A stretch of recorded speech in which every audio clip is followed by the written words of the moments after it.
This Guy's Garage. Like and subscribe. Oral questions, questions orales. The Honourable Leader of the Official Opposition. Mr. Speaker, Canada makes everyone a promise. It's a very simple deal. You work hard, you get decent food, and a good home in a safe neighborhood. Doesn't matter where you come from, you work hard, that's what you get. But that promise, like everything else, is broken after 9 years of this NDP Liberal Prime Minister. He's doubled housing costs. That's why I came forward with a now widely celebrated idea to axe the GST sales tax on new homes, saving up to $50,000 on the cost of a new home. Will he accept my common sense plan to axe the tax and build the homes? The Right Honourable Prime Minister.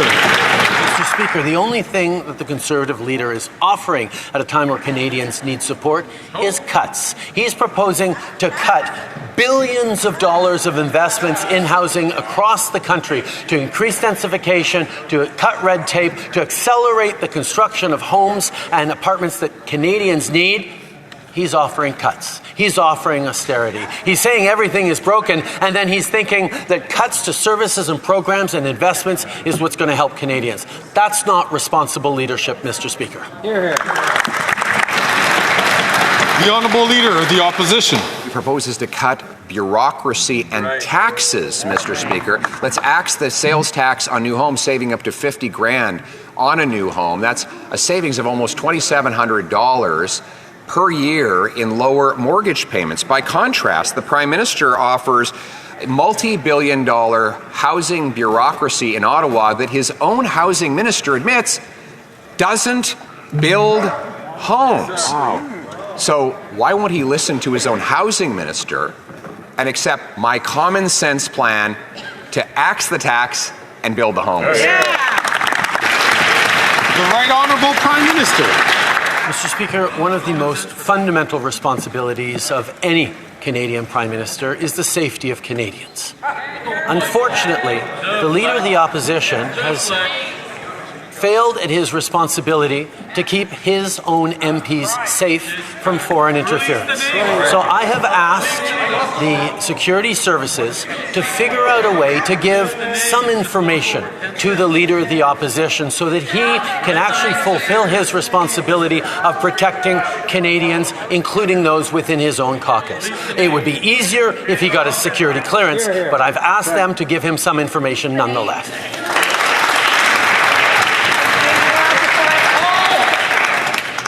Can I ask the Honourable Member from Selkirk into Eastmain, please, not to take the microphone. The Honourable Leader of the Opposition. Mr. Speaker, I know that the Prime Minister has told his caucus he's not sleeping. He's pulling his hair out with stress because of his caucus revolting against him. And now he's spreading tin pot conspiracy theories rather than answering the question. 80% of Canadians now believe that home ownership is only for the very rich after he doubled the cost of housing in 9 years. I came forward with a common sense plan to axe the GST on new homes, saving up to $50,000 on a new home. Why won't he accept my plan to axe the tax and build the home? The Right Honourable Prime Minister. He just put forward a plan to cut billions of dollars of investment in housing across the country. But, Mr. Speaker, in regards to issues of national security, it is extraordinarily difficult to see a leader of the Conservative Party refuse to get the necessary security briefings that would allow him to protect his own MPs and indeed protect our Canadian democracy. So I have asked the security services to figure out a way to share some information, perhaps even some names, with the leader of the Conservative Party so that he can take action and protect his members.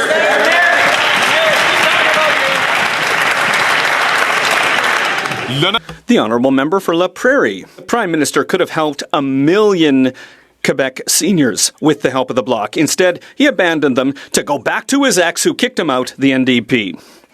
You know, he went back, his tail between his legs, to a party that's so disconnected from Quebec that its only Quebec MP is desperately looking for a way out and into the administration of the city of Montreal. I feel sorry for Montreal. The Prime Minister could have chosen 1 million Quebecers. Instead, he chose 25 MPs, 96% of whom are from outside of Quebec. Does he understand that we don't need a secret ballot to know that nobody in Quebec trusts him anymore?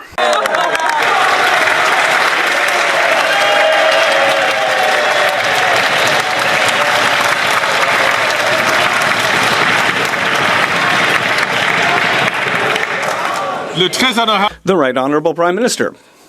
Mr. Speaker, we can understand that when the Bloc has the support of the Conservative Party, Quebecers are going to be very concerned. The reality, Mr. Speaker, is that we are here to invest in seniors. We were there with dental care, where the Bloc and the Conservative Party voted against it.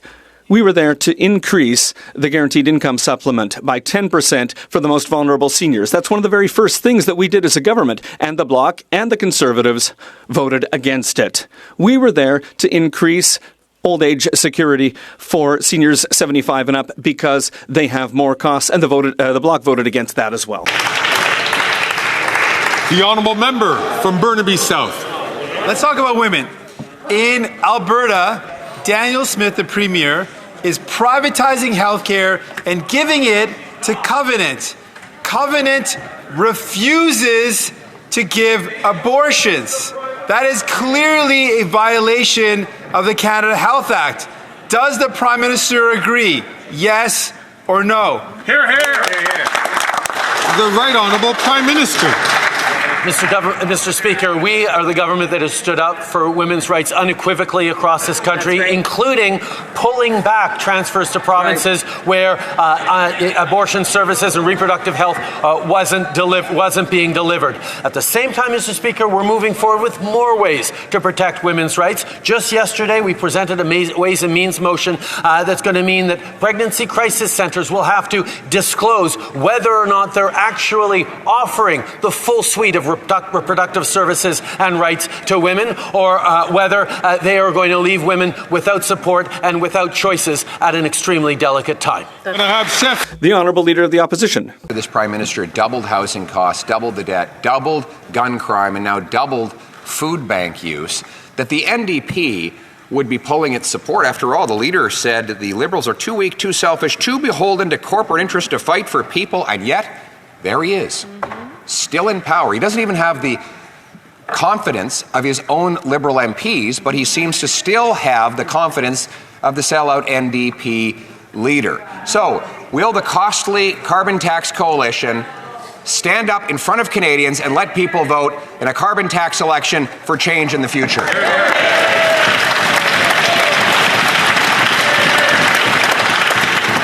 I ask members to be very judicious in their choice of words regarding specific members.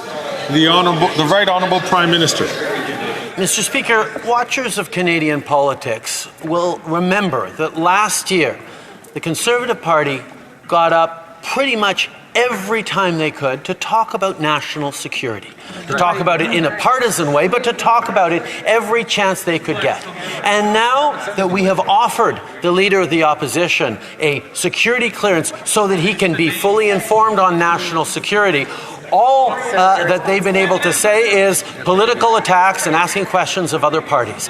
Why has the Leader of the Opposition chosen to not get a security clearance when the safety of his own MPs is in the balance?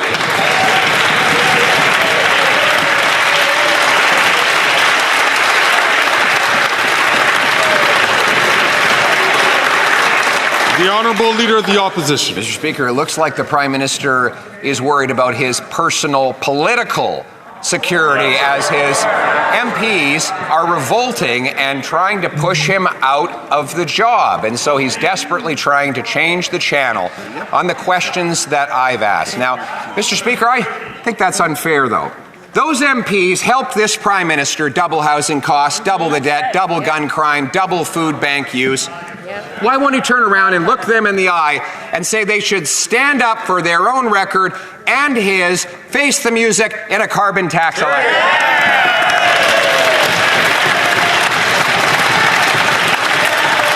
The Right Honourable Prime Minister. Mr. Speaker, no responsibility by the government is more important than keeping Canadians safe. That's why our security services every single day take actions and work hard to keep Canadians safe. So it is inexplicable to our security services that they cannot let the leader of the Conservative Party know about the threats facing him, his party, and our democracy because he refuses to get a security clearance. So I have asked those security agencies to look at ways to share at least some information with him and perhaps some names so that he can protect.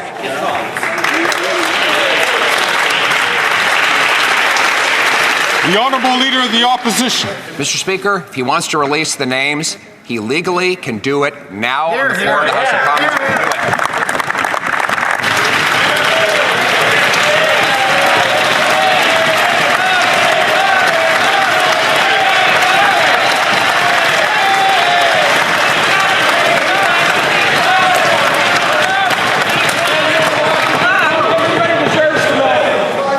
Order.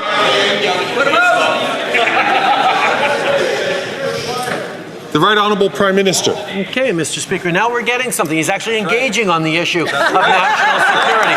Unfortunately, he is willing to put at risk the agents, the officers, the sources that are putting their lives at risk to keep Canadians safe. There is a reason we do not disclose classified information in places where our adversaries are watching and paying attention. But we can release many names to him and much information to him if he only gets his security clearance. So he will be able to keep his own team members safe from foreign interference, Mr. Speaker.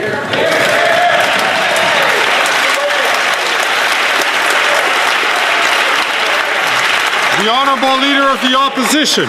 He won't release the names because he knows that he and his party are compromised. And he won't answer my question because right now, 24 of his MPs are rebelling against him. They're asking for a secret ballot to fire him, Mr. Speaker. But, Mr. Speaker, as I say, that is not fair. Every one of those MPs helped this Prime Minister create 1,400 homeless encampments in Ontario. Every one of them voted to quadruple the carbon tax. They can't just throw him out. He can't just run away. They need to face the music. Why won't we have a carbon tax election now?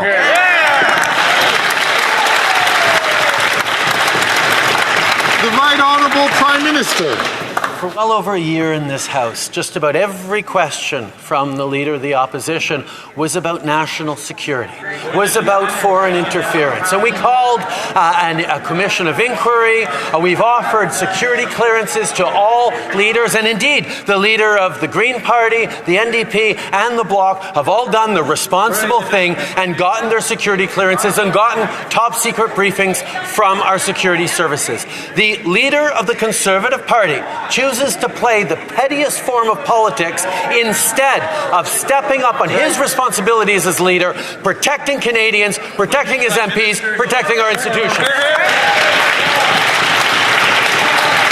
And Builders Association stated that my common sense Conservative plan to axe the sales tax on new homes under $1 million is, and I quote, the most significant housing announcement made in the past 2 decades. Removing the GST shows leadership to cut crippling levels of taxation on new housing, puts money directly back in the pockets of Canadians while combating the housing crisis. Why won't the Prime Minister listen to the people who build homes so that we can reverse the crisis he caused? Why don't we axe the sales tax on new homes today? The Right Honourable Prime Minister. You know what shows leadership, Mr. Speaker? Taking seriously the safety of Canadians. Mr. Speaker, the RCMP has concluded that the government of India was involved in the killing of a Canadian on Canadian soil, in extortion, in violence, in drive-by shootings, in home invasions, and the leader of the Conservative Party of Canada refuses to get his security clearance so that he can keep Canadians safe, can even keep his fellow MPs safe. That's why I've asked our security services to find a way to share some information with him so maybe he can do at least a part of his job.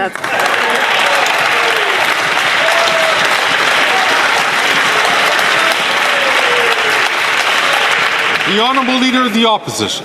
We'd like to see him do any of his job after 9 years, Mr. Speaker, like reversing the housing price increase he caused. Let me quote British Columbia's Victoria Residential Builders Association said, quote, reducing government costs, including GST, would have a significant impact on housing affordability. The Conservative leader's suggestion is welcome news and long overdue if the federal government wants to get serious about housing affordability for Canadians. This common sense plan will stimulate 30,000 new extra homes built every year. So will he accept my common sense plan to axe the tax and build the homes? The Right Honourable Prime Minister. Conservatives, you always need to look at the fine print underneath the easy slogans. And the fine print on this one is cutting billions of dollars of investments in housing right across the country at a time where we need to be building more housing more quickly. Cuts are not the solution. But if he wants to take something seriously, perhaps he should take seriously the issue of national security, because he refuses, for inexplicable, political, childish, who knows what reasons, refuses to get his security clearance that will allow him to keep his own MPs safe, to keep Canadians safe, to keep our democracy and its institutions safe.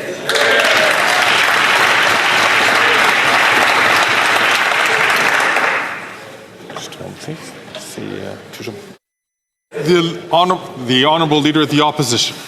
After 9 years after promising he'd get rid of chronic homelessness, it's actually risen by 38%. Now there are 1,400 homeless encampments in Ontario. It's almost as bad as it is in NDP-governed British Columbia. But there is good news. The Canadian Alliance to End Homelessness heard about my common sense plan to axe the GST on housing, and their founder said, this is smart. Mr. Speaker, those who are fighting to end homelessness, like my solution of axing the sales tax on new homes, will he accept my plan to axe the tax and build the homes? The Right Honourable Prime Minister. Speaker, like I said, if he wants to be helpful on the issue against homeless, maybe he could give a call to his fellow Conservatives, the premiers of Saskatchewan and Ontario, to agree to accept the money we're putting on the table that they could match to support people living in encampments and fight homelessness effectively on the ground. But he won't do that. What else he won't do is get his security clearance so that he can actually protect his fellow MPs, protect Canadians in this democracy. He refuses to get the security clearance necessary to keep Canadians safe. That's not the kind of leadership Canadians have. The Honourable Leader of the Opposition. Mr. Speaker, the Prime Minister says that he opposes taking the GST off of new homes. He wants to keep the taxes high and keep housing prices rising. His solution is to fund more bureaucracy. And what has that done? Well, that's doubled housing costs. It's caused a 39% increase in homelessness rates. So I've got an idea. Why don't we let Canadians decide? If he won't have a carbon tax election, why don't we have a housing tax election and allow Canadians to decide on more bureaucracy through him or axing the sales tax through me?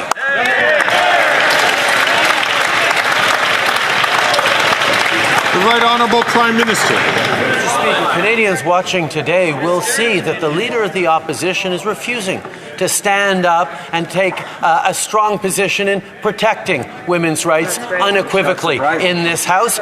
He can't because his MPs won't let him. At the same time, Mr. Speaker, he's refusing to protect his MPs by not getting the security clearance necessary to get fully informed on threats to our democracy from foreign powers. Why won't he get the security clearance necessary to take international interference seriously? That's right. The Honourable Leader of the Opposition. Mr. Speaker, His tinfoil hat conspiracy theories and misinformation will not distract. We stand up for women's rights every day on this side. It has been our 20-year-long policy in the Conservative Party that there will be no restrictions on women's reproductive choices or on abortion. He knows that, but he doesn't want to discuss the issues that we do disagree on, which are this.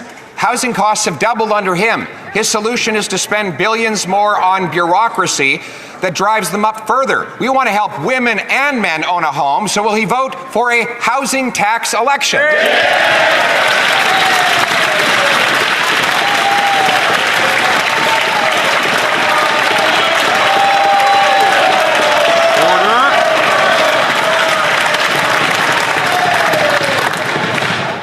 The Right Honourable Prime Minister. Mr. Speaker, I'd be interested to see him do a very simple thing in his next answer. Switch the order of the statements he just made. Anytime he talks about unequivocally standing up for women's rights in this House, crickets from the Conservative backbench. That is because consistently members of the Conservative Party of Canada move forward measures that restrict and restrain women's rights, that limit women's rights to full suite of reproductive services. The Conservative Party members do not stand up for women's rights, so nor does the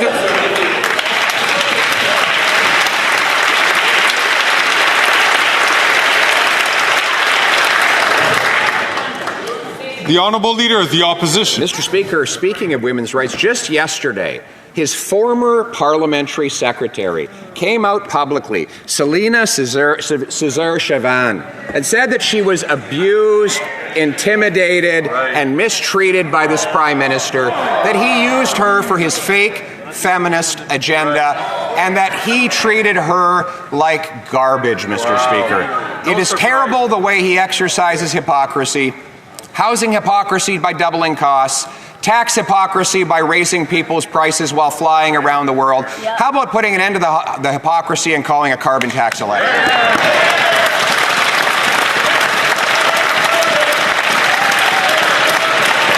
The Right Honourable Prime Minister. What is fascinating, Mr. Speaker, is the spectacle of watching.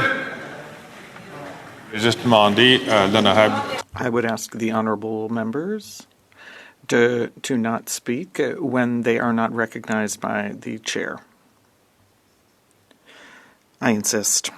The Right Honourable Prime Minister. Mr. Speaker, it is fascinating to see the lengths to which the Conservative leader will go to avoid the issue of national security, to avoid the issue of safety of Canadians, to avoid talking about issues of foreign interference, because he cannot answer why he refuses to take the security clearance that would allow him to access top secret information focused on keeping his members safe, keeping our democracy safe. We know that foreign governments interfered in the last leadership campaigns in the Conservative Party. He wants nothing to do.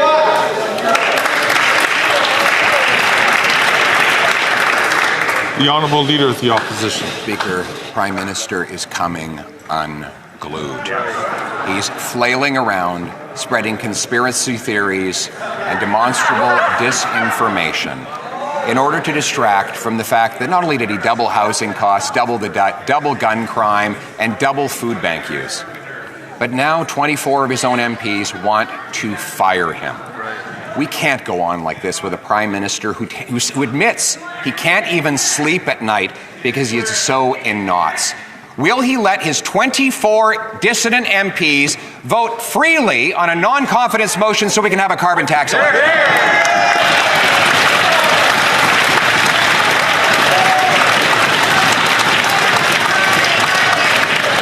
The Right Honourable Prime Minister. Mr. Speaker, I'm confused about what happened. The Conservative Party used to be about defense of Canada, but they dropped the defense spending to below 1% last time they were in office. They're supposed to be about law and order, but they stand against stronger measures on gun control. And they're supposed to be about national security, and the leader of the Conservative Party refuses to get the necessary security briefings to keep our democracy safe and to distinguish from the conspiracy theories that float around what is fact and what is fiction. Why won't he trust our national security agencies?